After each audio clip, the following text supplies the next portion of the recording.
Morí en ese accidente, pero descubrí que el infierno no está abajo, está dentro de tu propia mente, y cada pensamiento sucio que tuve en vida se convirtió en mi tortura eterna. Me llamo Esteban Riquelme, tengo 34 años y llevo casi una década trabajando como ingeniero forestal en las plantaciones que rodean Valdivia, en el sur de Chile.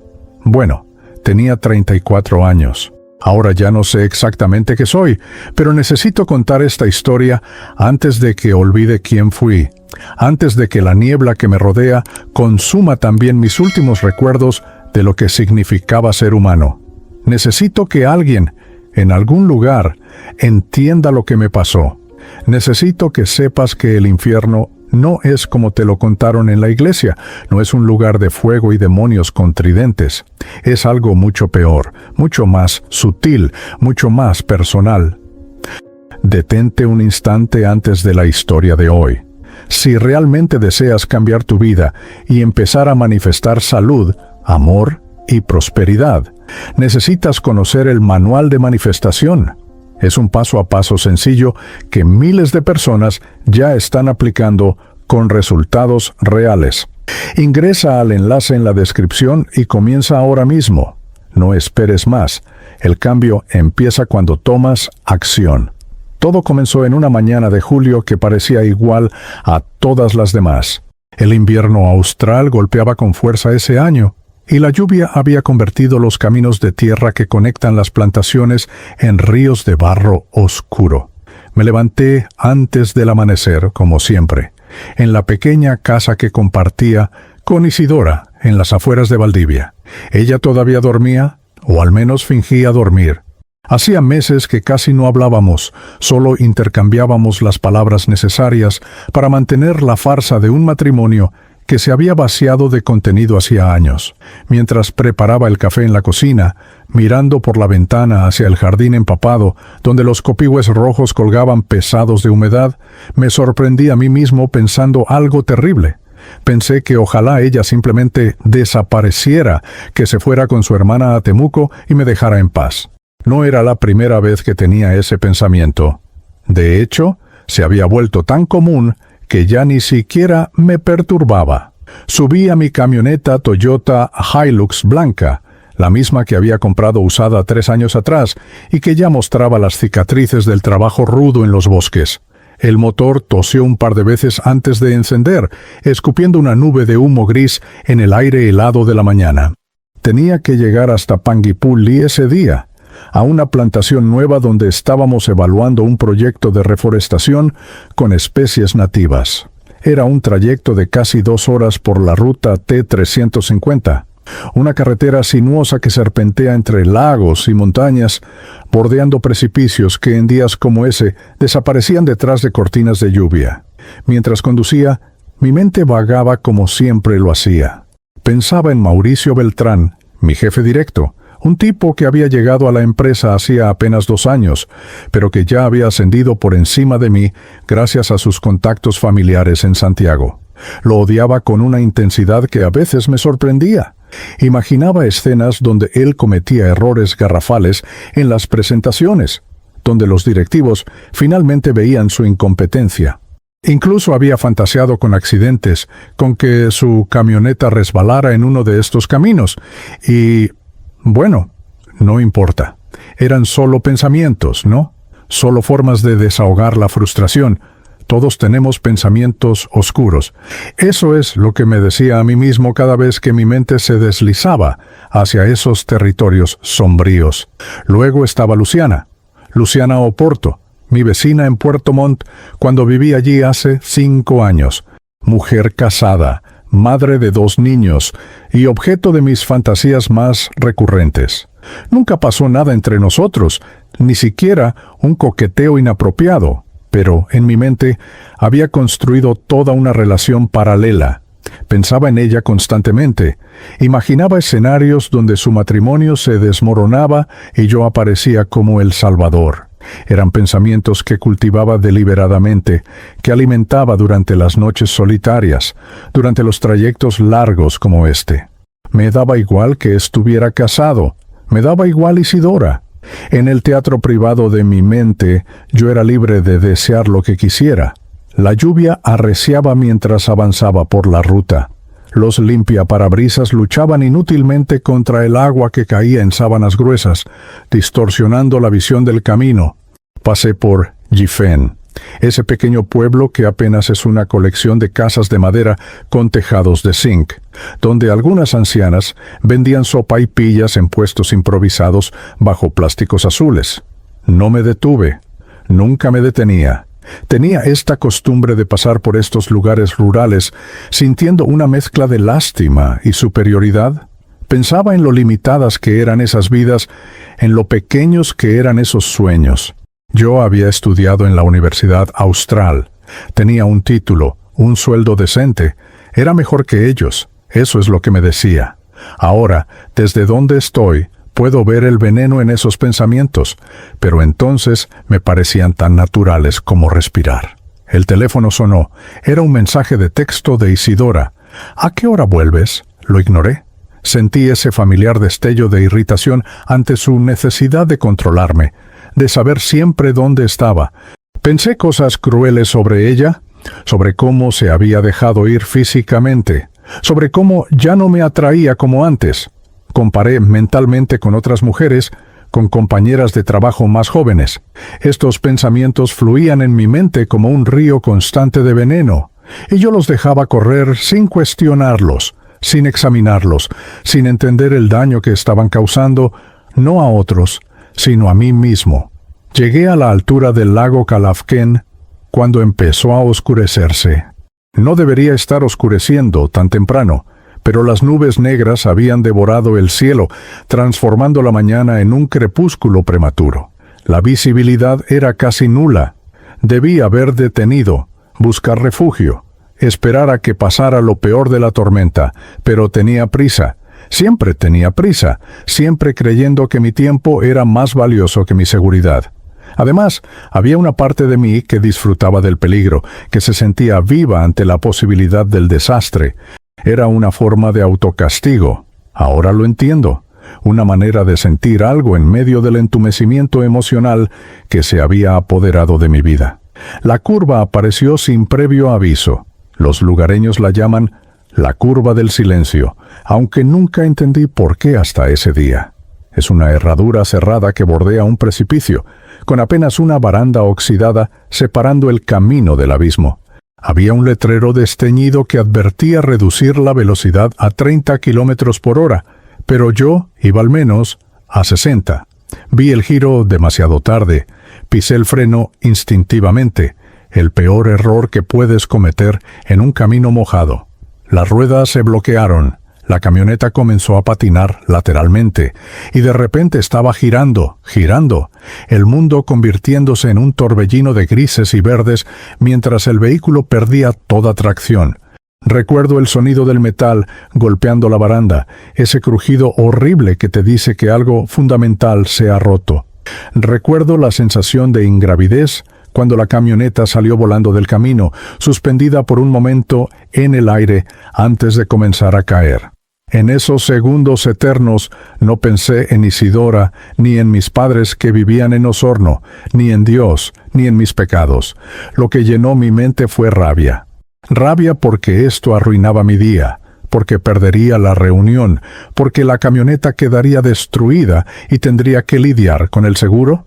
Incluso en el momento de mi muerte, mis pensamientos eran pequeños, mezquinos, completamente centrados en inconveniencias mundanas. El impacto fue devastador. La camioneta golpeó primero con el lado del conductor contra un quillay centenario, el sonido del metal comprimiéndose mezclado con el estallido del vidrio. Luego rodamos, 1, 2, 3 veces, cada vuelta un caos de objetos voladores, de mi cuerpo sacudiéndose contra el cinturón de seguridad, de dolor explosivo en lugares que no podía identificar. Finalmente nos detuvimos, volcados sobre el techo, en una pendiente cubierta de helechos gigantes que amortiguaron parcialmente la caída. Colgaba boca abajo, sostenido por el cinturón, sintiendo un calor húmedo bajando por mi cara que supe era sangre. Traté de moverme, pero mi cuerpo no respondía. Había un silencio absoluto, excepto por el goteo constante de algún fluido de la camioneta y el sonido distante de la lluvia, filtrándose a través de las copas de los árboles. El dolor llegó entonces, una oleada masiva que me hizo gritar, aunque no estoy seguro de si el sonido realmente salió de mi garganta o solo resonó en mi cabeza. Sentí que me ahogaba, que mis pulmones no se expandían correctamente. Cada intento de respirar era una agonía. Sabía, con esa claridad terrible que a veces llega en los momentos finales, que me estaba muriendo. Quise rezar, pero no recordaba las oraciones.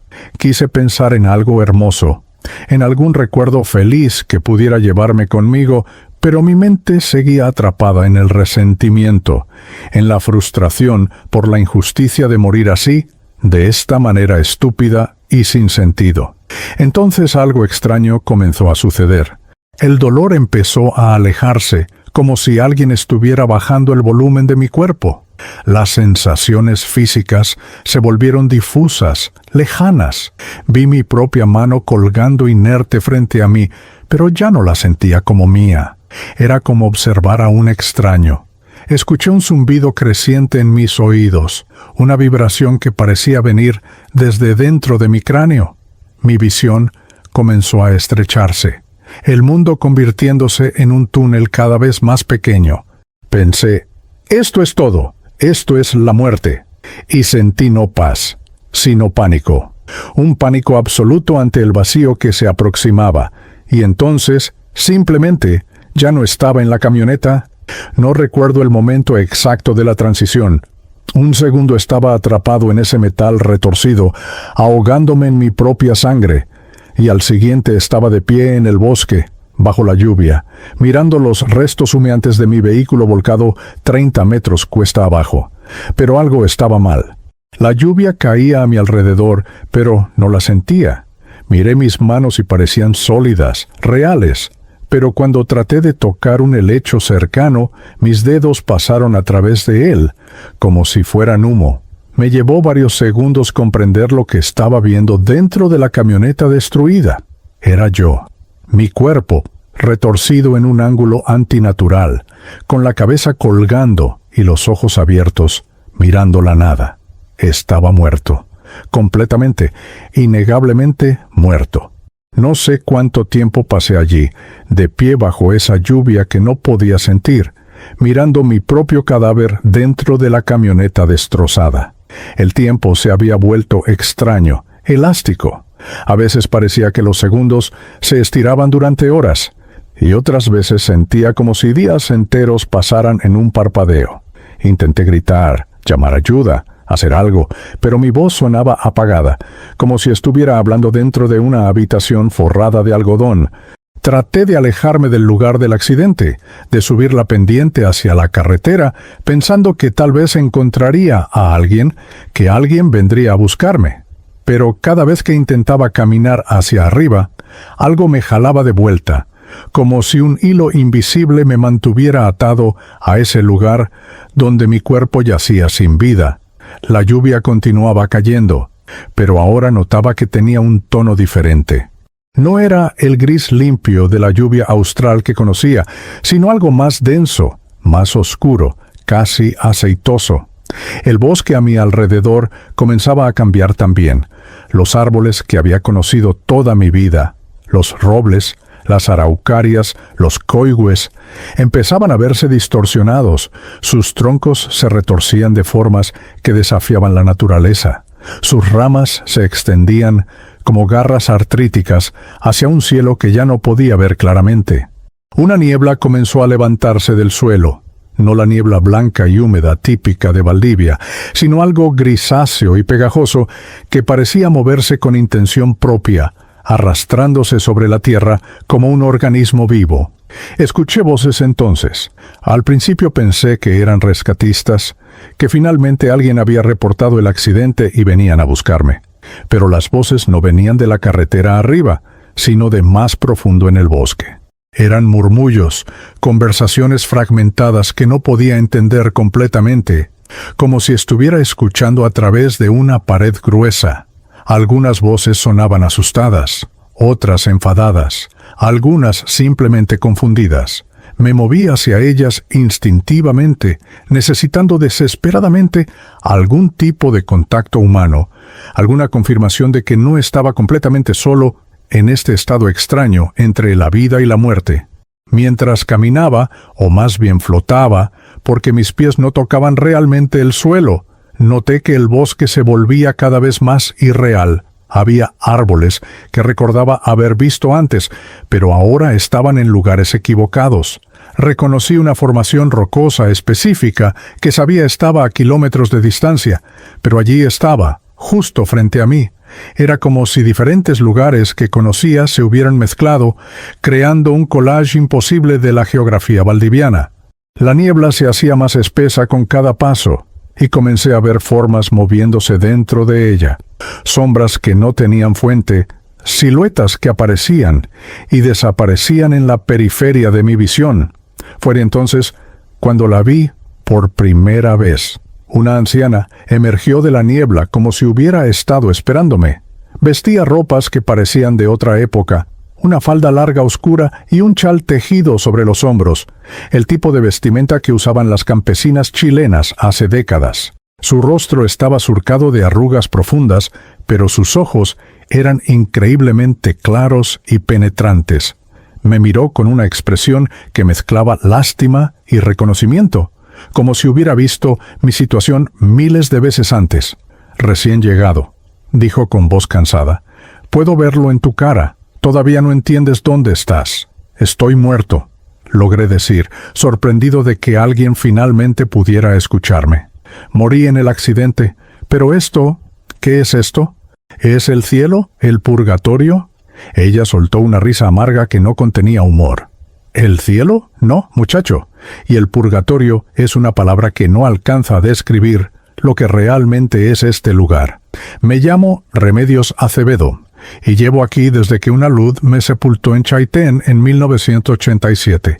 37 años atrapada en esta niebla, en este estado intermedio entre la vida que dejé y el lugar al que no puedo llegar.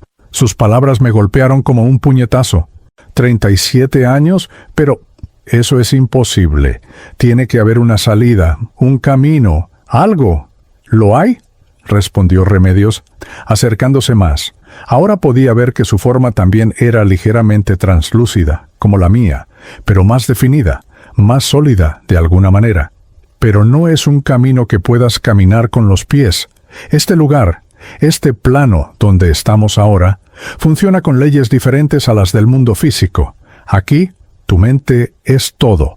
Tus pensamientos no son solo pensamientos, son fuerzas creativas, son realidades. «No entiendo», dije, sintiendo el pánico comenzar a crecer en mi pecho. «¿Qué significa eso?» Remedios señaló hacia la niebla que nos rodeaba. «Mira bien, ¿ves esas formas moviéndose? No son solo sombras, son manifestaciones, materializaciones de pensamientos. Cada pensamiento negativo que alimentaste en vida, cada rencor que guardaste, cada deseo impuro que cultivaste, cada momento de odio o envidia o lujuria que dejaste crecer en tu mente como si fueran nada, aquí se vuelven reales.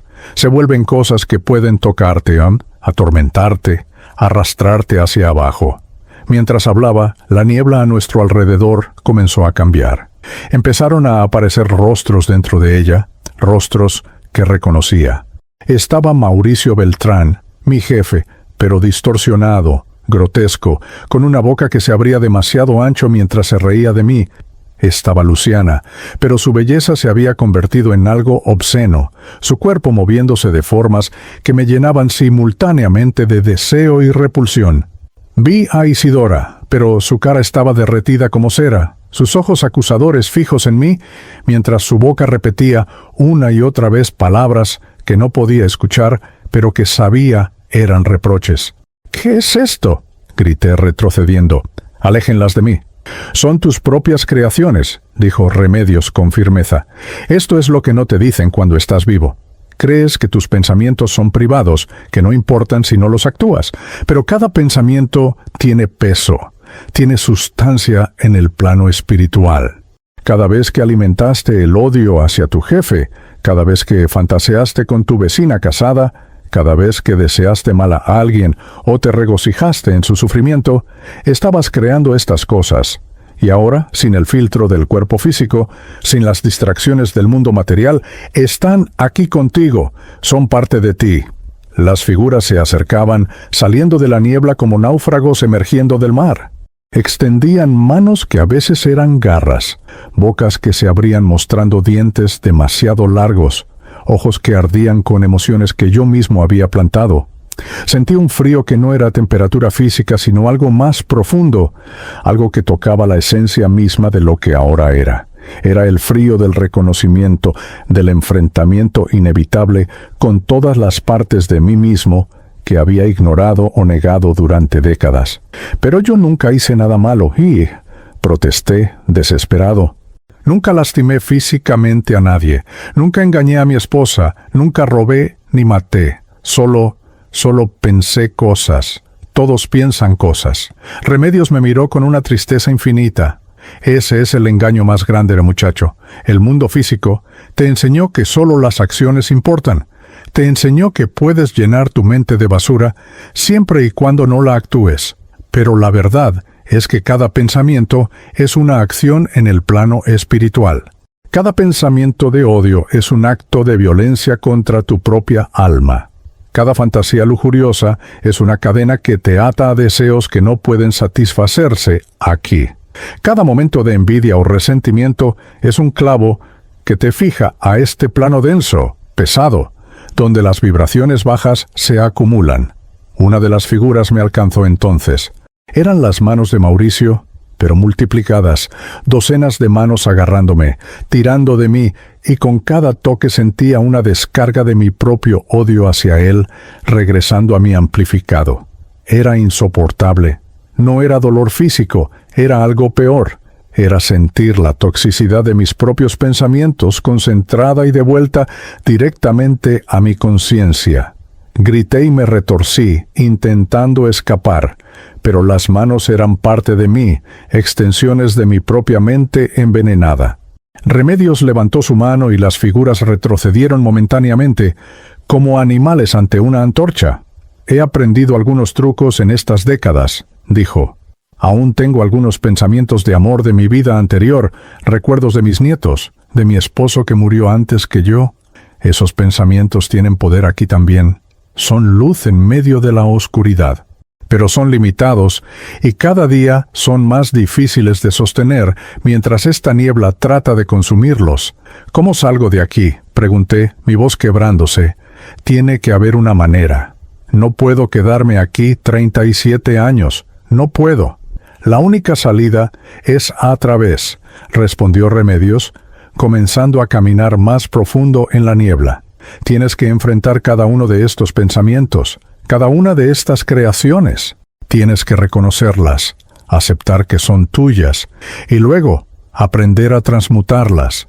Es el trabajo más duro que existe, muchacho, porque requiere honestidad absoluta contigo mismo. No puedes mentir aquí, no puedes fingir, no hay máscaras en este plano. La seguí porque no tenía otra opción. Mientras caminábamos, comenzó a contarme su propia historia. Había sido matrona en un pequeño hospital de Chaitén, dedicada a su trabajo, pero llena de juicios severos hacia sus pacientes. Juzgaba a las madres jóvenes que llegaban embarazadas sin estar casadas, despreciaba en secreto a las mujeres mapuche que venían de las comunidades rurales, sentía superioridad por su educación y posición. Nunca lo dije en voz alta, confesó. Pero lo pensaba constantemente, y esos pensamientos envenenaron mi alma sin que yo siquiera lo supiera. Pasamos junto a otros espíritus atrapados en la niebla. Algunos estaban completamente inmóviles, congelados en posturas de agonía, rodeados por remolinos de formas oscuras que los devoraban lentamente. Esos están perdidos, explicó Remedios, se han rendido. Han dejado que sus propias creaciones mentales los consuman completamente. Eventualmente se disuelven, no sé hacia dónde.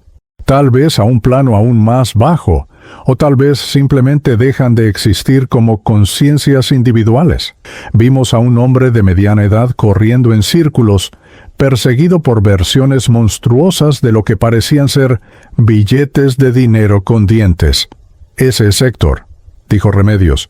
Era contador en Puerto Varas. Su único pensamiento durante 40 años fue el dinero, codicia, avaricia, pánico por perderlo. Ahora su dinero lo persigue eternamente. Había una mujer joven llorando mientras cientos de versiones de ella misma la rodeaban, cada una más perfecta y hermosa que la anterior, burlándose de ella. «Vanidad», murmuró Remedios, «obsesión con la apariencia. Cada selfie que tomó, cada hora frente al espejo, criticando su cuerpo, cada comparación con otras mujeres, todo eso creó esto. Lo que más me perturbó fue ver a un hombre mayor siendo atacado por figuras infantiles. Las figuras no hacían nada obviamente violento, pero él gritaba y se retorcía como si estuviera en tormento absoluto. Remedios me apartó rápidamente. «No mires eso demasiado tiempo», advirtió con voz tensa. «Algunos pensamientos son tan oscuros que incluso observarlos puede contaminarte». Ese hombre, digamos que sus fantasías en vida cruzaron líneas que no deben cruzarse nunca. Ahora paga el precio. Caminamos durante lo que podrían haber sido horas o días. En este lugar, sin sol, sin ciclos normales de tiempo, era imposible saberlo. La niebla nunca se disipaba completamente, pero su densidad cambiaba. A veces casi transparente, otras veces tan espesa que apenas podía ver a Remedios caminando junto a mí. Comencé a notar patrones en las manifestaciones que me perseguían. Las figuras de Mauricio aparecían cuando sentía resentimiento o frustración. Las imágenes de Luciana surgían cuando mi mente vagaba hacia pensamientos lujuriosos. Las versiones distorsionadas de Isidora se materializaban cada vez que recordaba mi frialdad hacia ella, mi desprecio silencioso. «Estás empezando a entender», observó Remedios. «Tus pensamientos aquí no son pasivos, son activos, creativos, manifestadores, y mientras más poder les diste en vida, más poder tienen aquí. Un pensamiento pasajero, uno que reconociste y descartaste, crea apenas una sombra. Pero un pensamiento que alimentaste, que cultivaste, que permitiste que creciera y se fortaleciera día tras día, año tras año, ese crea monstruos». Llegamos finalmente a un claro en la niebla, un espacio circular donde la visibilidad era mayor. En el centro había algo que parecía un espejo, pero no reflejaba nuestras formas. En su lugar mostraba escenas, como una pantalla de cine. Remedios se detuvo frente a él con expresión solemne. «Esto es el espejo de conciencia», dijo. «Es donde realmente comienza el juicio. No un juicio externo. No hay un Dios viejo con barba señalándote desde un trono. El único juez eres tú mismo. Aquí verás cada momento de tu vida, pero no desde tu perspectiva. Verás tus pensamientos como realmente fueron, sin las justificaciones que les pusiste, sin las excusas que inventaste. Verás el impacto de cada pensamiento en tu propio espíritu. Me acerqué al espejo con terror, creciendo en mi pecho. Ya las imágenes comenzaban a formarse en su superficie, escenas de mi vida reproduciéndose en secuencia. Y mientras las primeras imágenes aparecían, supe con absoluta certeza que lo que estaba a punto de enfrentar sería peor que cualquier tormento físico que pudiera imaginar. Porque tendría que verme a mí mismo como realmente era, sin filtros, sin mentiras, sin misericordia. El espejo de conciencia no era como ningún espejo que hubiera visto antes. Su superficie no era de vidrio ni metal, sino algo que parecía líquido y sólido al mismo tiempo, ondulando suavemente como agua, pero manteniendo una forma vertical perfecta. Emanaba una luz tenue que no era exactamente luz, sino más bien una ausencia de oscuridad, como si fuera el único punto en toda esta dimensión nebulosa donde la verdad pudiera existir sin distorsión. Remedios se quedó a mi lado. Su presencia era un pequeño consuelo ante lo que estaba por venir. «No puedo acompañarte en esto», dijo en voz baja. Cada persona debe enfrentar su propio espejo sola, pero estaré aquí cuando termines. Si terminas. Esas últimas palabras me helaron. ¿Qué quieres decir con si termino? Algunos no pueden soportarlo, respondió, mirando hacia el suelo de niebla. Ver la verdad completa de quién fuiste, sin las mentiras que te contaste a ti mismo durante décadas.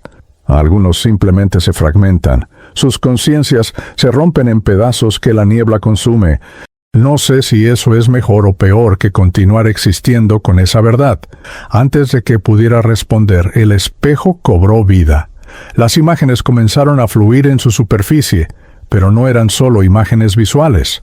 Era como si me estuvieran jalando hacia adentro, forzándome a revivir cada momento, pero desde una perspectiva completamente diferente.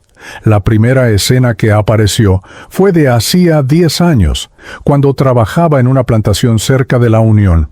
Vi a mi yo más joven caminando entre filas de eucaliptos recién plantados, junto a un colega llamado Domingo Quinteros, un tipo amable que siempre tenía una palabra gentil para todos. Pero lo que el espejo me mostró no fue solo la escena externa. Me mostró mis pensamientos internos durante esa conversación, mientras Domingo me contaba emocionado sobre su hijo, que acababa de entrar a la universidad, el primer Quinteros en lograrlo. Yo asentía y sonreía externamente, pero el espejo reveló lo que realmente pensaba. ¡Qué patético! Tanto escándalo por algo tan básico. Mi familia ha producido profesionales por generaciones. Esta gente celebra mediocridades. Vi cómo esos pensamientos emanaban de mí como humo negro, envolviéndome, manchándome.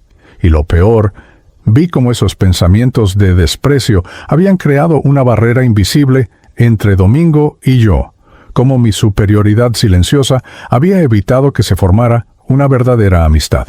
El espejo me obligó a sentir lo que Domingo sentía en ese momento, su orgullo genuino, su esperanza de que yo, siendo ingeniero, pudiera ofrecer algún consejo a su hijo, su decepción sutil cuando percibió mi distancia emocional, aunque nunca podría haber identificado exactamente qué estaba mal. El espejo me mostró que mi pensamiento de superioridad no había sido inofensivo, había sido un acto de violencia espiritual menor, uno de miles que había cometido sin siquiera darme cuenta. Las escenas se aceleraron.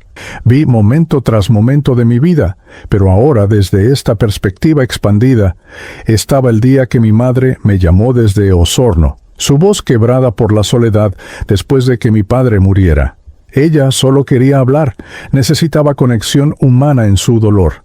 Yo había estado en medio de un proyecto importante, irritado por la interrupción. El espejo me mostró cómo mis respuestas habían sido cortantes, mis ajá y mecánicos mientras revisaba correos electrónicos. Vi mis pensamientos. Ya superará esto. Todos mueren eventualmente. No tengo tiempo para este drama emocional ahora. Y luego vi a mi madre, sentada sola en su casa pequeña en Villa Los Pinos, sosteniendo el teléfono después de que colgué bruscamente, sintiéndose rechazada y más sola que antes. El dolor que sentí al experimentar su dolor fue como un cuchillo en mi pecho espiritual. No era el dolor físico que recordaba de mi vida, sino algo más profundo, más real de alguna manera. Era la agonía de reconocer el daño que había causado no por acción, sino por pensamientos duros, por falta de empatía, por permitir que mi egoísmo dictara cada interacción. Entonces llegaron las escenas con Isidora. El espejo me mostró el día de nuestra boda en la pequeña iglesia de Valdivia, hace 8 años. Externamente, yo había sonreído para las fotos, había dicho los votos correctos. Pero mis pensamientos verdaderos estaban expuestos ahora. Esto resolverá mi situación. Una esposa, una casa, la apariencia de estabilidad que necesito para avanzar en la empresa. Es lo que se espera. No había amor en esos pensamientos. Solo cálculo frío. Vi a Isidora mirándome durante la ceremonia, sus ojos llenos de esperanza genuina, creyendo que estábamos comenzando algo hermoso juntos. Y vi cómo mis pensamientos vacíos habían creado un vacío en nuestra relación desde el primer día, un vacío que ella había sentido sin poder nombrarlo, que había tratado de llenar durante años, mientras yo me alejaba más y más. El espejo me torturó con cada momento de nuestro matrimonio donde mis pensamientos habían sido crueles. Las veces que ella había intentado ser cariñosa y yo la había rechazado mentalmente, pensando, ¡qué necesitada! ¡Qué débil! Las noches que ella había llorado en silencio en el baño, pensando que yo no la escuchaba, mientras yo pensaba, otra vez con el drama, ojalá se calle y me deje dormir. Cada pensamiento crítico sobre su cuerpo después del embarazo que perdió en el segundo trimestre, cada comparación mental con otras mujeres, cada momento donde mi mente vagaba hacia Luciana mientras Isidora estaba justo a mi lado. Y luego Luciana, el espejo me mostró la verdad sobre esa obsesión.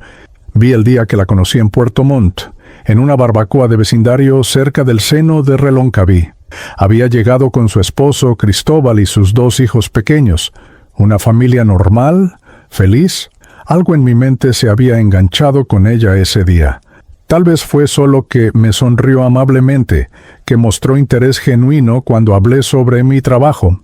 Pero yo había tomado esa amabilidad básica y había construido toda una fantasía alrededor de ella. El espejo me obligó a ver cada pensamiento lujurioso que había tenido sobre ella durante los 3 años que fuimos vecinos. Los había tenido miles. Mientras ella tendía ropa en su jardín, mientras caminaba a la tienda con sus hijos, durante conversaciones casuales sobre el clima, yo había construido escenarios elaborados en mi mente. Fantasías donde su matrimonio se desmoronaba, y ella se daba cuenta de que realmente me amaba. Había gastado horas de mi vida alimentando estos pensamientos, cultivándolos como si fueran algo valioso en lugar de veneno. Pero lo que el espejo me mostró que nunca había considerado fue el impacto energético de esos pensamientos. Cada vez que la miraba con lujuria, algo invisible, pero real, emanaba de mí hacia ella. No era físico, pero ella lo sentía en algún nivel subconsciente. Vi escenas donde ella se había sentido incómoda en mi presencia sin saber por qué, donde había encontrado excusas para acortar conversaciones conmigo, donde le había mencionado a Cristóbal que algo en mí le parecía raro, aunque no podía explicar qué. Mis pensamientos habían creado una contaminación espiritual que ella había percibido intuitivamente, aunque ambos estábamos ciegos a lo que realmente estaba sucediendo. El espejo no me dejó escapar de nada. Me mostró cada momento de envidia profesional, cada pensamiento de Schadenfreude cuando un colega fallaba. Reviví el día que Mauricio Beltrán obtuvo la promoción que yo creía merecer. Vi mis pensamientos exactos. Es un incompetente con conexiones. Espero que fracase espectacularmente. Espero que su proyecto colapse y lo despidan. Durante meses había alimentado ese resentimiento, lo había nutrido como una planta tóxica en mi mente, y el espejo me mostró cómo ese resentimiento no había lastimado a Mauricio en absoluto, solo me había envenenado a mí mismo. Cada pensamiento de odio había sido como beber veneno esperando que él muriera.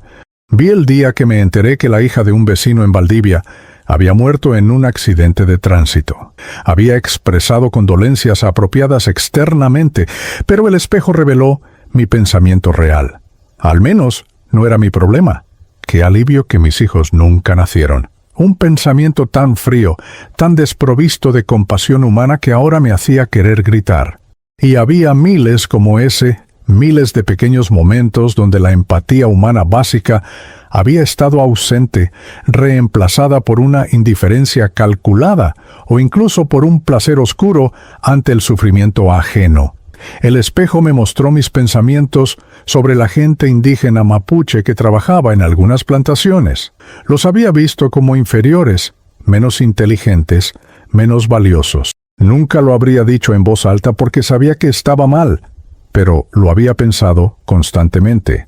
Flojos, aprovechadores, atrasados, y el espejo me mostró las caras reales de esas personas, sus vidas complejas, sus luchas, sus sueños que eran tan válidos como los míos.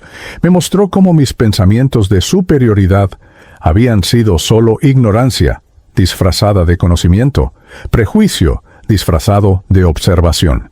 Hubo momentos donde había deseado activamente mal a otros. Un compañero de trabajo llamado Renato Sepúlveda, que estaba compitiendo por el mismo contrato que yo. Yo había pensado, ojalá se enferme, ojalá cometa un error garrafal, ojalá algo le impida presentarse. No lo había saboteado activamente, pero había deseado su fracaso con intensidad. El espejo me mostró que esos deseos no eran pensamientos pasivos, eran formas de ataque psíquico. Habían enviado energía negativa real hacia él, creando resistencia en su camino. Y aunque él había ganado el contrato de todas formas, mis pensamientos habían dejado marcas en su campo energético que él había tenido que limpiar sin siquiera saber que estaban allí.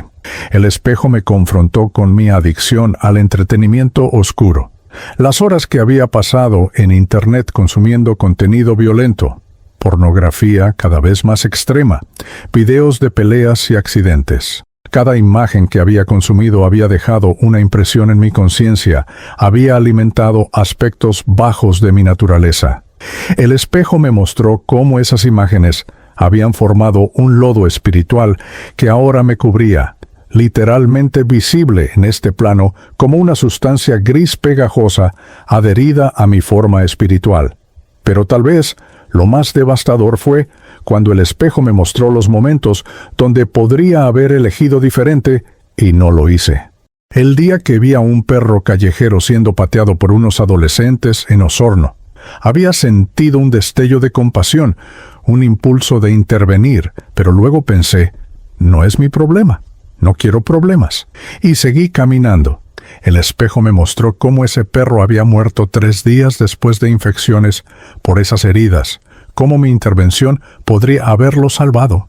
Me mostró que cada momento donde elegí la indiferencia sobre la compasión había sido una oportunidad perdida de crear algo positivo, de añadir luz en lugar de oscuridad. Vi escenas de mi infancia y adolescencia. El niño que había sido objeto de bullying en mi escuela en Osorno, un chico delgado con acné severo llamado Ulises Bravo.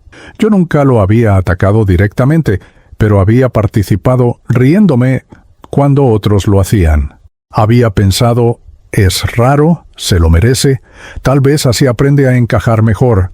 El espejo me mostró a Ulises 20 años después, aún cargando las cicatrices psicológicas de esos años, luchando con depresión y ansiedad social, y me mostró que cada risa mía había añadido peso a esa carga. Las escenas continuaron implacablemente. Cada pensamiento de juicio hacia personas con sobrepeso, cada pensamiento de disgusto hacia personas sin hogar, cada pensamiento de superioridad hacia personas menos educadas, miles y miles de pensamientos que había considerado normales, inofensivos, solo opiniones o observaciones, pero el espejo me mostró que cada uno había tenido peso, había tenido consecuencia, había creado karma. Vi los últimos meses de mi vida, los pensamientos que había tenido sobre Isidora. Ojalá desapareciera, ojalá me dejara en paz. La vida sería más fácil sin ella. Y el espejo me mostró algo que me destrozó completamente. Isidora había estado considerando el suicidio. Los pensamientos fríos que yo había proyectado hacia ella durante años habían erosionado su sentido de valor propio hasta el punto donde ella cuestionaba si valía la pena seguir viviendo. Yo había estado tan absorto en mi propio mundo que nunca lo había notado. Nunca había visto las señales. Y mis pensamientos de rechazo hacia ella habían empujado esa balanza más cerca del borde. Finalmente, el espejo me mostró el día de mi muerte, pero ahora vi algo que no había visto antes. En los momentos después del accidente, antes de perder la conciencia completamente, había tenido una última oportunidad. Una voz interior, pequeña y casi ahogada por el pánico, había tratado de hablarme, había tratado de guiarme hacia pensamientos de amor, de gratitud, de perdón. Si hubiera escuchado esa voz, si mis últimos pensamientos hubieran sido de amor hacia mi madre, de perdón hacia Isidora, de gratitud por la vida que había tenido, mi transición habría sido diferente. Habría despertado en un lugar diferente, un plano más elevado.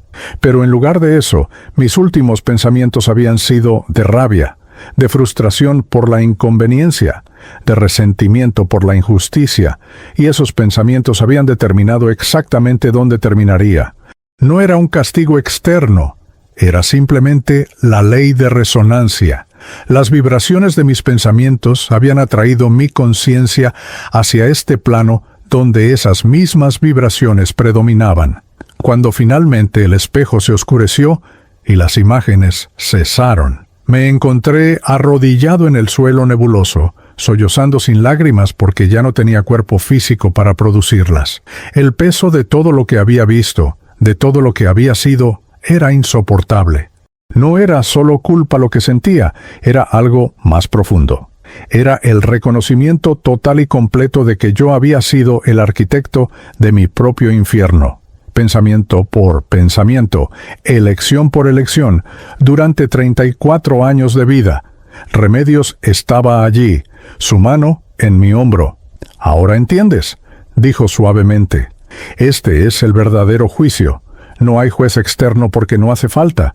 La verdad misma es el juez, y es más implacable que cualquier dios enojado podría ser». No sé cuánto tiempo permanecí arrodillado frente al espejo de conciencia, después de que las imágenes cesaran.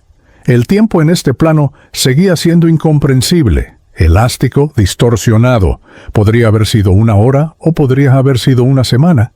Remedios finalmente me ayudó a levantarme. Su toque era más sólido ahora, como si mi propio sufrimiento hubiera creado algún tipo de conexión más fuerte entre nosotros. «Necesitas moverte», dijo con firmeza. «Quedarse aquí rumiando solo empeora las cosas. Tus pensamientos de autodesprecio alimentarán las mismas formas que te atormentan. Hay otros como tú más abajo. A veces ayuda a hablar con almas que están pasando por lo mismo». «Más abajo», repetí. Mi voz sonaba hueca incluso para mí. «¿Esto puede empeorar?» Su silencio fue respuesta suficiente. Comenzamos a descender, aunque no había escaleras ni caminos visibles. Era más como si la gravedad misma funcionara diferente aquí, respondiendo no a la masa física, sino al peso espiritual. Mientras más densos eran tus pensamientos, más bajo caías. Yo estaba cayendo, hundiéndome lentamente a través de capas de existencia que se volvían progresivamente más oscuras, más frías, más opresivas. La niebla gris que había caracterizado el nivel superior comenzó a cambiar. Se volvía más oscura, casi negra en algunos lugares, y definitivamente más viscosa. Se pegaba a mí como alquitrán espiritual, y podía sentir cómo arrastraba mi conciencia hacia abajo con cada paso. Las formas que se movían dentro de esta niebla eran más definidas ahora, más agresivas. Ya no eran solo sombras de mis propios pensamientos, sino entidades más complejas, creaciones mentales que habían adquirido una especie de semiconciencia propia. Pasamos junto a lo que parecía ser una caverna excavada en la niebla misma, como si la sustancia nebulosa se hubiera solidificado en paredes. Desde dentro escuché gritos, súplicas en español mezcladas con sonidos que no parecían completamente humanos. Remedios aceleró el paso. «No mires dentro de esas cavernas si puedes evitarlo», advirtió. «Son espacios privados de tormento donde las almas están atrapadas en bucles de sus peores momentos. Algunas han estado repitiendo los mismos pensamientos torturantes durante décadas, siglos incluso. El tiempo aquí no funciona como arriba». Pero mi curiosidad morbosa me obligó a mirar dentro de una de ellas. Vi a un hombre de mediana edad, delgado hasta los huesos, rodeado por cientos de botellas. No eran botellas reales, sino manifestaciones de su adicción al alcohol. Estaba bebiendo desesperadamente, de una tras otra, pero nunca se vaciaban, nunca le daban la embriaguez que buscaba. Solo sed eterna, necesidad eterna, sin satisfacción. Sus pensamientos durante la vida habían sido dominados por el deseo de alcohol, y ahora ese deseo era su realidad completa, inescapable, insaciable. Seguimos descendiendo y la temperatura, si es que podía llamarse así, cambió. No era frío físico, sino algo que helaba la conciencia misma. Era la sensación de desesperanza absoluta, de separación total de cualquier fuente de amor o luz. Llegamos a lo que parecía ser un valle entre montañas de niebla solidificada. Aquí había más espíritus, agrupados en pequeños grupos o vagando solos. Sus formas eran más distorsionadas que las de Remedios o la mía, como si hubieran estado aquí tanto tiempo que habían empezado a perder su imagen humana original. Nos acercamos a un grupo de 3 espíritus que estaban sentados en círculo, hablando en voces bajas. Remedios los conocía. «Estos han estado aquí tanto como yo», dijo. «Les presento a Esteban, recién llegado del mundo físico. Murió hace...» «¿Cuánto tiempo dirías, Esteban?» Me di cuenta de que no lo sabía. ¿Días? ¿Semanas? Ya no puedo saberlo. Uno de los espíritus, un hombre robusto con una forma que titilaba como una vela a punto de apagarse, se rió amargamente. «El tiempo aquí es una broma cruel. Yo soy Fabricio Mondragón. Fui militar en Guatemala. Morí en 2003, o eso creo. He estado aquí desde entonces. O tal vez fue ayer, o tal vez ha sido 1000 años. Ya no importa». La segunda figura era una mujer que constantemente se desvanecía y reaparecía, como si estuviera luchando por mantener su forma coherente. «Azucena Palacios», dijo con voz que sonaba como agua gorgoteando. «Nicaragua. Me ahogué en el lago de Managua en 1998, pero sigo ahogándome, una y otra vez. Cada vez que pienso en los celos que sentí, en los pensamientos venenosos que tuve sobre la mujer con quien mi esposo me engañó, me hundo de nuevo en esas aguas». El tercero era más joven. Tal vez tenía mi edad cuando murió. Su forma estaba rodeada por lo que parecían ser pantallas fantasmales, docenas de ellas, todas mostrando imágenes parpadeantes. Osvaldo Carvajal se presentó sin mirarme realmente, sus ojos fijos en las pantallas a su alrededor. Perú, Lima, accidente de moto en 2019. Pasé mis últimos 10 años de vida prácticamente viviendo en línea. Redes sociales, pornografía, juegos, cualquier cosa para no sentir la vacío de mi vida real. Y ahora estoy atrapado en ese mismo patrón, pero sin la posibilidad de desconectarme nunca. Me senté con ellos. Si es que sentarse era la palabra correcta para lo que hacíamos, era más como dejar que tu conciencia se asentara en un lugar por un tiempo. Fabricio comenzó a contar su historia. Había sido soldado durante las guerras civiles guatemaltecas, involucrado en operaciones que prefería no detallar. «No maté directamente a muchos civiles», dijo, su voz cargada de una agonía antigua, «pero mis pensamientos... Dios, mis pensamientos eran de piedra. Veía a campesinos, a indígenas, y pensaba, son menos que humanos, son el enemigo, merecen lo que les pasa. Deshumanicé a miles de personas en mi mente antes de que mi unidad hiciera lo que hizo en los pueblos. Se quedó en silencio por un momento, y las formas oscuras que lo rodeaban se hicieron más densas. Eran figuras de las personas que había pensado como menos que humanas, ahora persiguiéndolo eternamente, recordándole su humanidad que él había negado. «Lo peor», continuó, «es que después de la guerra, cuando todo terminó, tuve oportunidades de cambiar. Tuve momentos donde la culpa tocaba a mi puerta, pero la empujé hacia abajo con alcohol, con más violencia mental, con justificaciones. Solo seguía órdenes. Era ellos o nosotros. Así son las guerras. Cada justificación era un clavo más en mi ataúd espiritual». Azucena tomó su turno. Su historia era diferente, pero igualmente devastadora. Había descubierto la infidelidad de su esposo Rigoberto 3 años antes de su muerte. «No lo dejé», explicó. «Nos quedamos juntos por los niños, por las apariencias, pero en mi interior, en mis pensamientos, lo torturaba todos los días. Imaginaba su muerte. Imaginaba a la otra mujer sufriendo, Imaginaba venganzas elaboradas. Y ella, esa mujer, Diana se llamaba, la convertí en un monstruo en mi mente. Nunca la conocí realmente, nunca hablé con ella, pero en mis pensamientos la destruí 1000 veces. Sus ojos, cuando logré verlos claramente entre los parpadeos de su forma, estaban llenos de un dolor que era casi tangible. Y los celos no se limitaban a ellos, se extendieron a todo. Envidiaba a las parejas felices que veía en la calle. Sentía amargura cuando mis amigas hablaban de sus matrimonios estables. Cada pensamiento de envidia era como tragar agua de mar. Saciaba mi sed de atención por un momento, pero solo me hacía tener más sed, más amargura. Y cuando finalmente me ahogué, no fue accidente realmente. Me dejé ir, me hundí y sigo hundiéndome. Osvaldo tardó más en hablar. Sus ojos seguían saltando entre las pantallas fantasmales que lo rodeaban, como si ni siquiera en la muerte pudiera romper el patrón de distracción constante. Yo era programador, dijo finalmente.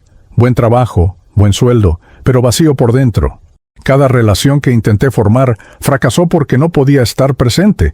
Mi mente siempre estaba en otro lugar, en la próxima notificación, en el próximo video, en la próxima imagen. Se frotó la cara con manos translúcidas. La pornografía se volvió más y más extrema. Necesitaba contenido más fuerte para sentir algo. Y mis pensamientos hacia las mujeres reales se volvieron distorsionados. Las veía como objetos, como colecciones de partes. Incluso cuando intentaba tener una relación normal, mi mente estaba contaminada por miles de horas de imágenes artificiales y las redes sociales, el odio que sentía hacia personas que ni siquiera conocía. Escribía comentarios venenosos, disfrutaba de las peleas en línea, alimentaba el caos digital. Sus pantallas fantasmales comenzaron a mostrar todas esas imágenes, todos esos momentos de consumo vacío. Morí porque estaba mirando mi teléfono mientras conducía mi moto. Ni siquiera recuerdo qué estaba mirando. Y ahora estoy atrapado en un scroll infinito de contenido que ya no me da placer, solo compulsión.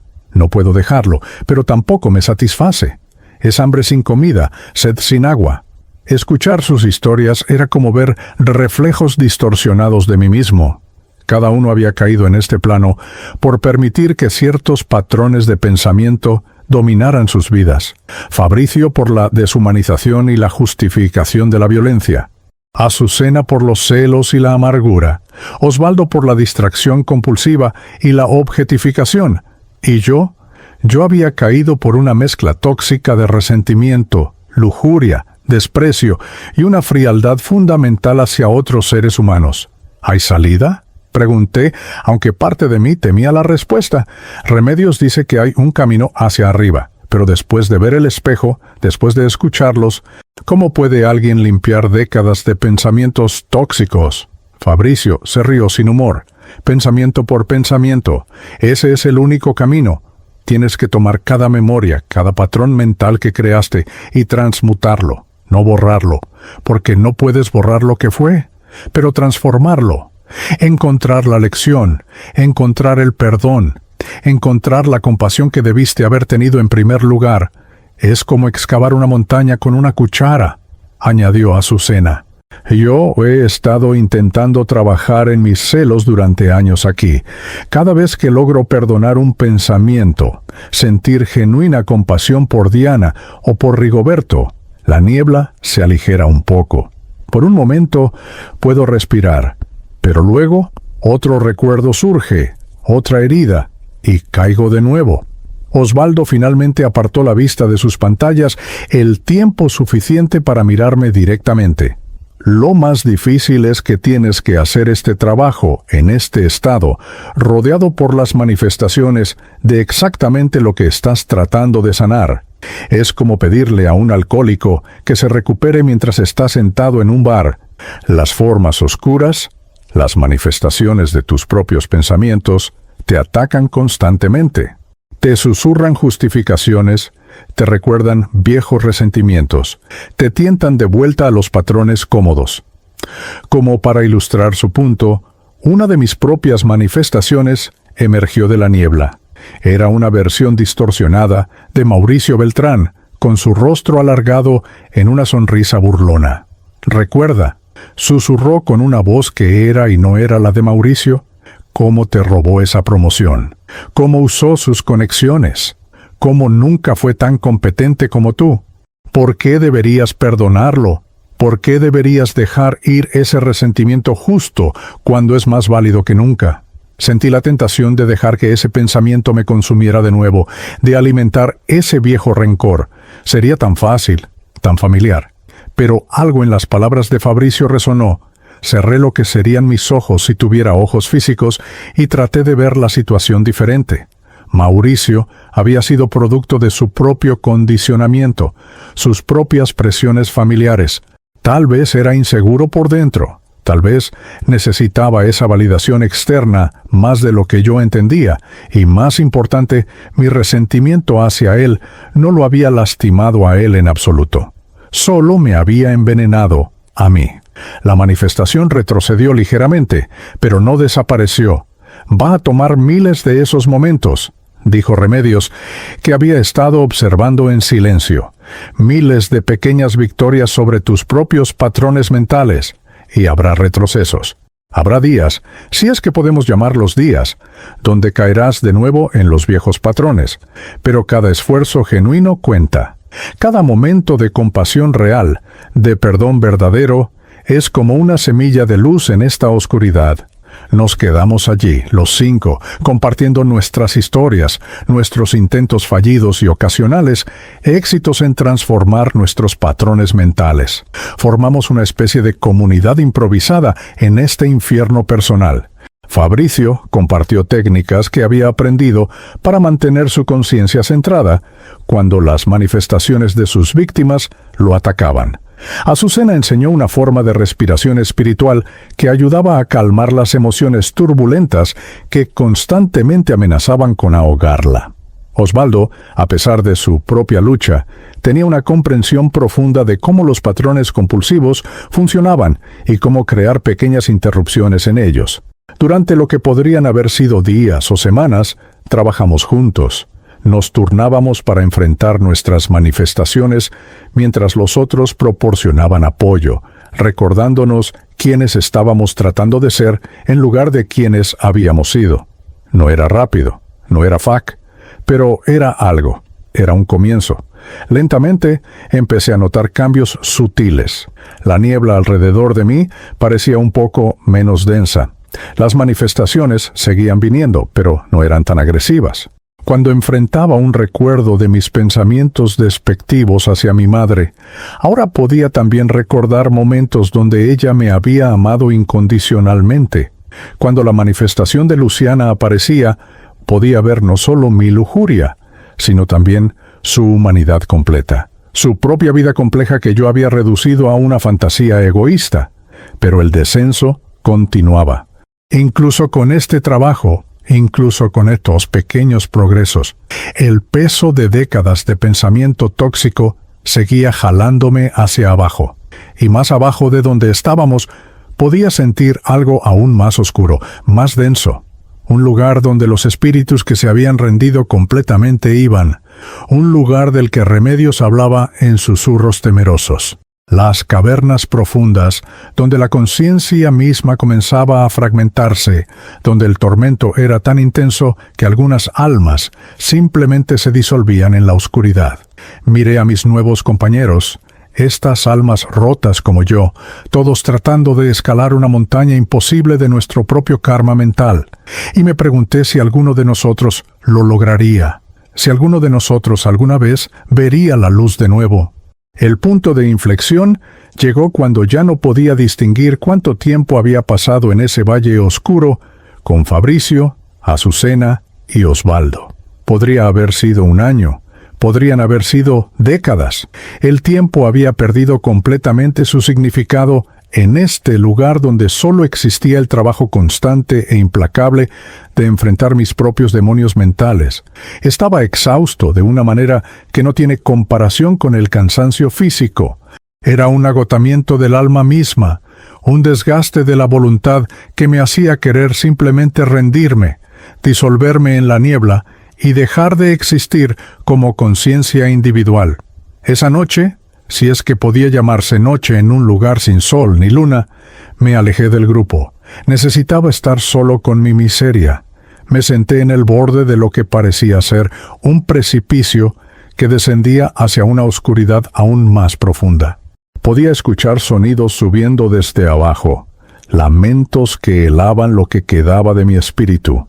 Esas eran las cavernas profundas de las que Remedios había hablado, y por primera vez sentí la tentación genuina de dejarme caer, de rendirme completamente. Estaba al borde, literalmente preparándome para soltarme, cuando algo surgió en mi memoria. No fue uno de los recuerdos tóxicos que el espejo me había mostrado. Era algo diferente, algo que mi conciencia torturada había mantenido escondido hasta ahora, porque era demasiado doloroso por razones completamente opuestas. Era un recuerdo de bondad, un recuerdo de cuando había actuado desde un lugar genuino de compasión sin esperar nada a cambio. Fue hace 4 años, durante uno de los inviernos más crudos que Osorno había experimentado. Yo había ido a visitar a mi madre y estaba caminando por las calles cerca de su casa cuando vi a un perro callejero temblando bajo un alero. Era un quiltro café y blanco, delgado hasta los huesos, con el pelaje empapado por la lluvia helada. Estaba claramente enfermo. Probablemente no le quedaban muchos días de vida. Lo sensato, lo práctico, habría sido seguir caminando. No era mi problema. Yo no tenía tiempo ni recursos para rescatar perros callejeros. Pero algo en esos ojos me detuvo. No fue cálculo. No fue para impresionar a nadie porque no había nadie más en esa calle desierta. Fue simplemente compasión pura. Sentí su sufrimiento como si fuera mío. Me quité mi chaqueta, envolví al perro en ella y lo cargué hasta la veterinaria más cercana. Gasté dinero que realmente no podía permitirme en ese momento para que lo trataran. Encontré un refugio que aceptó tomarlo después del tratamiento. Nunca volví a ver a ese perro. Nunca supe si sobrevivió o si encontró un hogar. No lo hice para sentirme bien conmigo mismo. Lo hice simplemente porque en ese momento era lo correcto.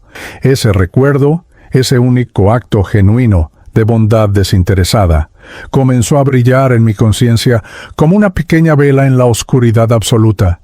Y mientras lo sostenía en mi mente, mientras permitía que ese sentimiento de compasión genuina me llenara, algo extraordinario sucedió.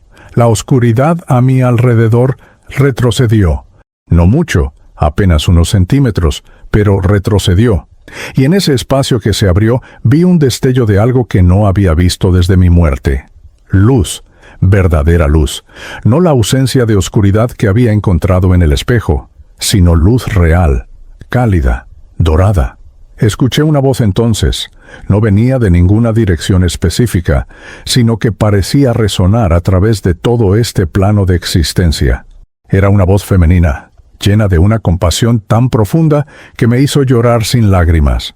«Esteban», dijo la voz, «has caído muy bajo, pero no tan bajo que no puedas ser alcanzado. Ese momento de bondad genuina que tuviste, ese acto de compasión sin egoísmo, ha sido tu salvavidas. Es la única cuerda que conecta tu conciencia actual con los planos superiores de existencia». Una figura comenzó a materializarse frente a mí. Era una mujer de edad indeterminada, vestida con ropas de luz que fluían como agua líquida.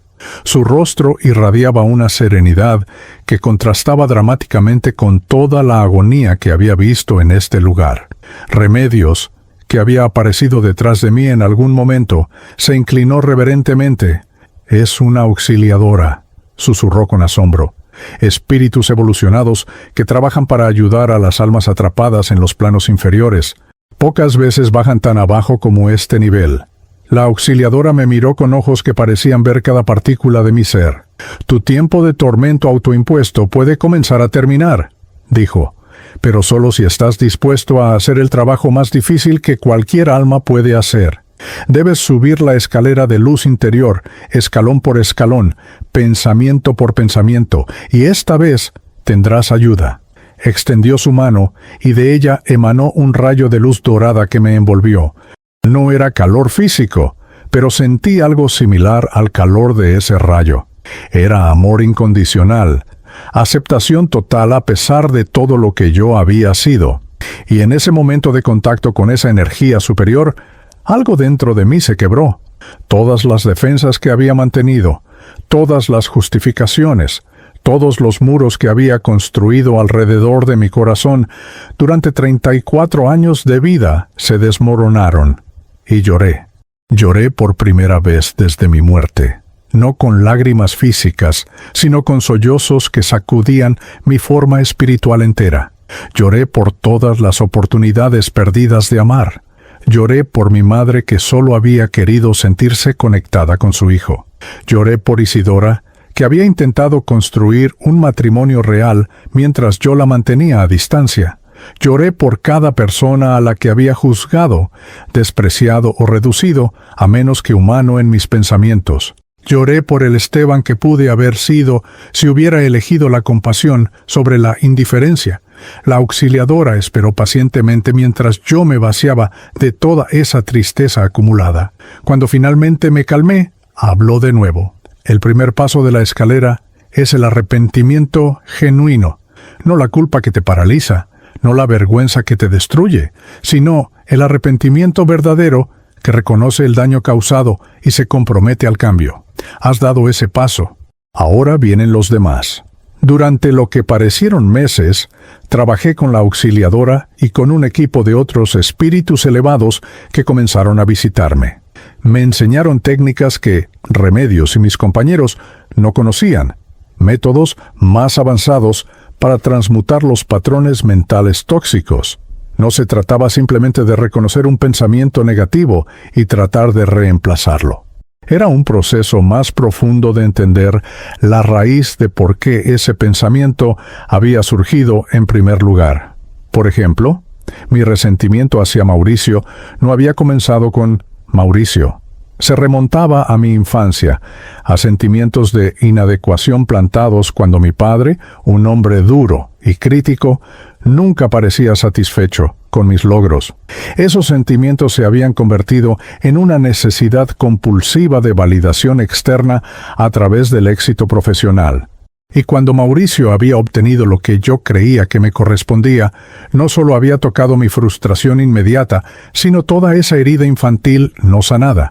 La auxiliadora me guió a través de un proceso donde reviví esos momentos de mi infancia, pero esta vez con comprensión adulta y compasión. Vi a mi padre no como el gigante crítico de mi niñez, sino como un hombre que había sido criado en pobreza extrema en el campo chileno, que había luchado tremendamente para darme las oportunidades que yo había tomado por sentadas. Su dureza no había sido crueldad, sino la única forma que conocía de prepararme para un mundo que él percibía como hostil e implacable. Con esa comprensión vino el perdón, y con el perdón vino la liberación. El resentimiento hacia Mauricio simplemente se evaporó porque ya no había herida subyacente para alimentarlo. La manifestación de Mauricio que me había perseguido se disolvió como niebla bajo el sol matutino. Cada patrón tóxico que sanaba de esta manera creaba más espacio para la luz. La niebla a mi alrededor literalmente se aclaraba, podía respirar más fácilmente, moverme más libremente. Pero el trabajo con Luciana fue diferente. La lujuria y la obsesión sexual tenían raíces más profundas y complejas. La auxiliadora me mostró que mi obsesión con ella no había sido realmente sobre ella en absoluto. Había sido sobre un vacío interno, una desconexión de mi propio corazón que había tratado de llenar con fantasías. Isidora y yo habíamos dejado de conectar emocionalmente años antes y en lugar de hacer el trabajo difícil de sanar esa relación o terminarla honestamente, yo había escapado a un mundo de fantasía. Me mostraron que, cada vez que había alimentado esos pensamientos lujuriosos, no solo había creado karma con Luciana, sino que había profundizado la brecha entre Isidora y yo. Había estado energéticamente infiel mucho antes de cualquier acción física. Y esa infidelidad mental había robado a mi matrimonio cualquier posibilidad de intimidad real. Tuve que hacer algo extraordinariamente difícil. Tuve que enviar pensamientos de perdón y de bendición hacia Luciana, reconociendo que había violado su espacio energético con mis pensamientos no solicitados durante años. Tuve que pedirle perdón a Isidora, aunque ella no podía escucharme directamente desde el plano físico. La auxiliadora me aseguró que esas intenciones llegarían a ella de alguna forma, tal vez como un sueño, tal vez como una sensación súbita de cierre. Y luego tuve que perdonarme a mí mismo. Eso fue lo más difícil de todo. Tuve que aceptar que había sido un hombre imperfecto, profundamente condicionado por mi cultura, mi crianza, mis propias inseguridades, que había cometido errores terribles en mis pensamientos, pero que esos errores no definían la totalidad de mi ser, que había capacidad para el cambio, para el crecimiento, incluso aquí en este estado post-mortem.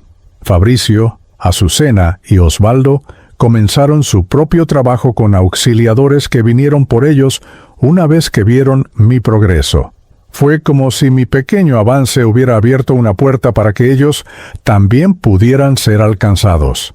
Trabajamos juntos, pero también individualmente, cada uno lidiando con nuestros propios patrones únicos de toxicidad mental. Fabricio tuvo que enfrentar cada momento de deshumanización que había permitido en su mente durante la guerra. Tuvo que ver a cada persona que su unidad había dañado como completamente humana, con familias, sueños, miedos. Tuvo que cargar el peso completo de ese reconocimiento antes de poder comenzar a soltarlo. Pero cuando lo hizo, cuando finalmente pudo decir, lo que pensé fue profundamente erróneo, y elijo pensar diferente ahora, las figuras que lo perseguían comenzaron a transformarse. De acusadores se convirtieron en testigos neutrales y finalmente simplemente se desvanecieron. Azucena trabajó en transformar sus celos en compasión. Tuvo que imaginar a Diana y a Rigoberto no como villanos de su historia, sino como seres humanos complejos que también habían sufrido, que también habían cometido errores. Tuvo que soltar su necesidad de que ellos pagaran por su traición. Y cuando lo hizo, cuando genuinamente pudo desearles bienestar, el agua que la ahogaba constantemente comenzó a drenarse. Todavía se hundía a veces, pero cada vez menos, cada vez por periodos más cortos. Osvaldo tuvo que desconectarse de las pantallas fantasmales que lo rodeaban. Tuvo que aprender a estar presente consigo mismo, sin distracción. Los auxiliadores le enseñaron formas de meditación espiritual, de simplemente ser sin necesidad constante de estímulo externo. Fue agonizante para él al principio, enfrentar el vacío que había estado evitando toda su vida adulta. Pero gradualmente, ese vacío comenzó a llenarse no con contenido externo, sino con una paz interna que nunca había conocido. Remedios, quien había estado en este plano más tiempo que cualquiera de nosotros, finalmente recibió su propia visita de los auxiliadores. Su trabajo fue perdonar sus juicios, soltar su sentido de superioridad moral que había llevado como armadura durante su vida. Cuando lo hizo, cuando pudo ver a las personas que había juzgado con compasión genuina, algo hermoso sucedió. Su forma se volvió más sólida, más luminosa, y un día simplemente ascendió. Se elevó literalmente del suelo, nebuloso, sonriéndome mientras subía. «Te veo del otro lado, muchacho», fueron sus últimas palabras antes de desaparecer en una luz que vino desde arriba. Su partida me dio esperanza. Si ella podía salir después de 37 años, entonces yo también podía. Intensifiqué mi trabajo. Cada día, cada momento, me enfocaba en un pensamiento tóxico diferente, en un patrón mental diferente. Era como limpiar una casa que había estado abandonada por décadas, habitación por habitación, rincón por rincón. Agotador, interminable, pero necesario.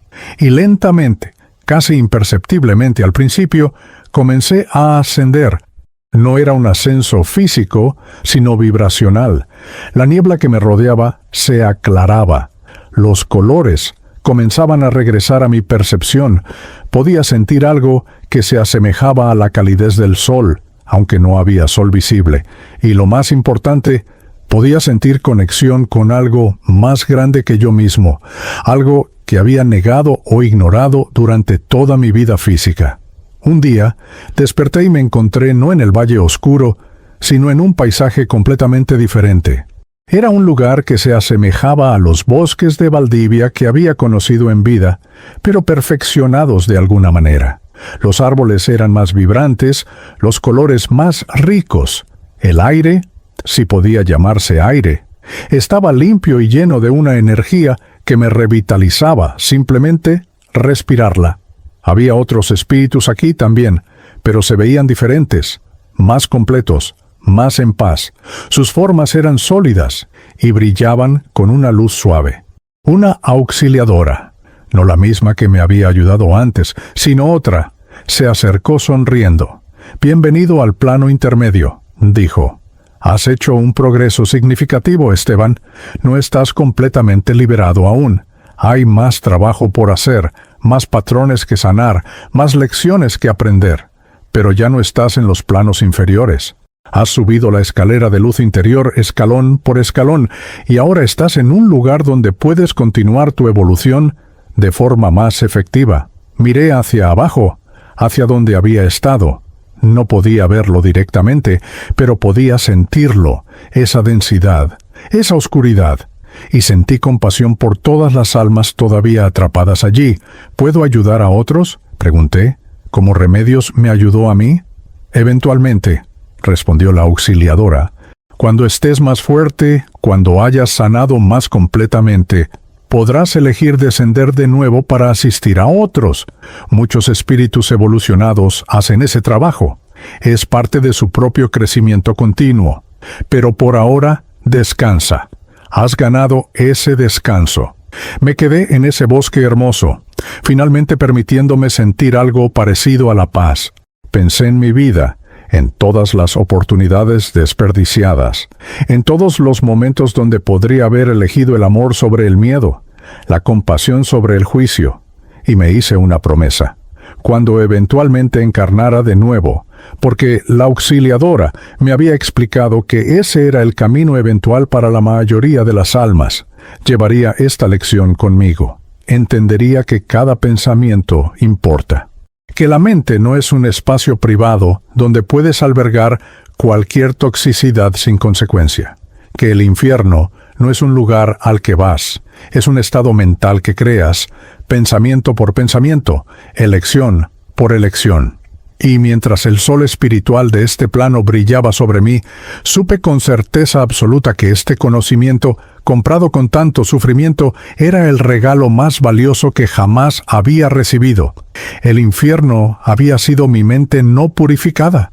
El cielo sería una mente transformada por el amor y la compasión. Y el camino entre ambos era la escalera de luz interior, esperando siempre a que cada alma eligiera comenzar a subir.